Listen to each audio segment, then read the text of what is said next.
My name is Dr. Clifford Solomon, and I'm the Director of Neurosciences at University of Maryland, BWMC.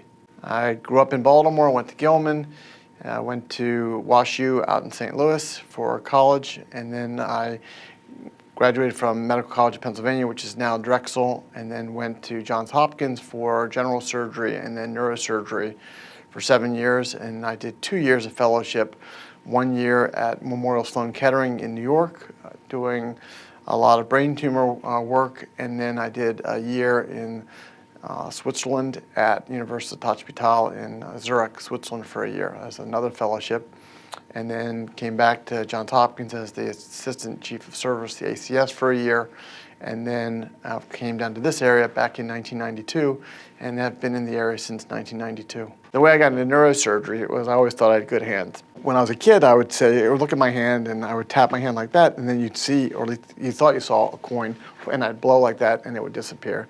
People think I hide it, but I do hide it, but that's not where it goes. And that's why I thought, well, this would be a good thing to do for a living. Maybe I could make a living as a magician, but I thought I always wanted to help people, so I thought magic would be a good thing to do.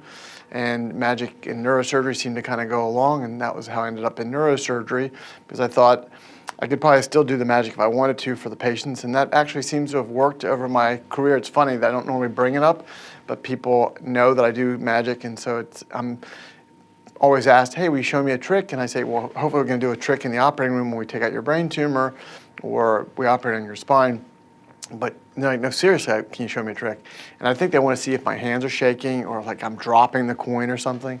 But then I think it does put people at ease. The best part about my job is I really feel like I have an impact on people. I love that I've been around this community for 30 years now. And it's very humbling. The reward is you really feel like you have an impact on people. I mean, whether it's taking out a disc and, I say to them, limp in, leap out as a joke, and they're like, no, you're not kidding. I really feel great. And that's a great thing to see someone 20 years later who's like, hey, you operated on me 20 years ago, and I feel great. Taking out someone's brain tumor 20 years ago, and they come back and say, hey, I'm still doing wonderfully. That is just so humbling. At the same time, you're also humbled by the things that we don't cure, or if something doesn't go the way you want it to go, you really are humbled that you're not God, that, you just drive the bus, you don't own it. And I had this great training, I realized I'm not some imposter, this is what I'm supposed to be doing. If I'm not supposed to be doing it, who's supposed to be doing this? But it is kind of a crazy job, but a very rewarding job.